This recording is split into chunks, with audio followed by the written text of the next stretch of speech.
गेल्या 2 दिवसांपासून पाणलोट क्षेत्रात पावसाची संततधार सुरू आहे. यामुळे शिरोळ तालुक्यातील कृष्णा, पंचगंगा, वारणा, दूधगंगा या नद्यांच्या पाणी पातळीत वाढ होऊन पाणी पात्राबाहेर पडू लागलंय.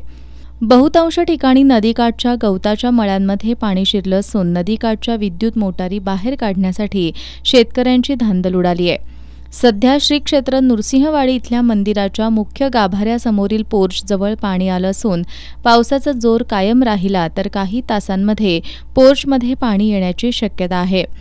त्यामुळे या ठिकाणचा कापडी मंडप काढण्याचं काम सुद्धा युद्धपातळीवर सुरू आहे. तर गाभाऱ्यासमोरील कापडी मंडप उतरवण्यात आलाय. पाणी पातळी वाढत राहिली तर येत्या 2 दिवसांमध्ये यंदाच्या पावसाळ्यातील पहिला दक्षिणद्वार सोहळा संपन्न होण्याची शक्यता आहे.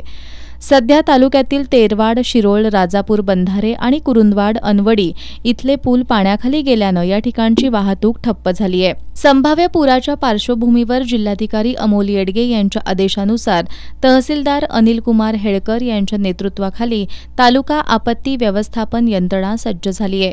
नागरिकांनी पुराच्या पाण्यातून धोकादायकरित्या जाऊ नये असंही प्रशासनानं सूचित केलंय. सध्या धरणं पूर्ण क्षमतेनं भरलेली नाहीत, पण पावसाचा जोर असल्यानं आत्ताच नद्यांचं पाणी पात्राबाहेर पडलंय. पावसाचा जोर कायम राहून धरणं भरून पाण्याचा विसर्ग सुरू झाल्यानंतर पूरस्थिती निर्माण होण्याची शक्यता असल्यानं लोकांची धाकधूक वाढली आहे.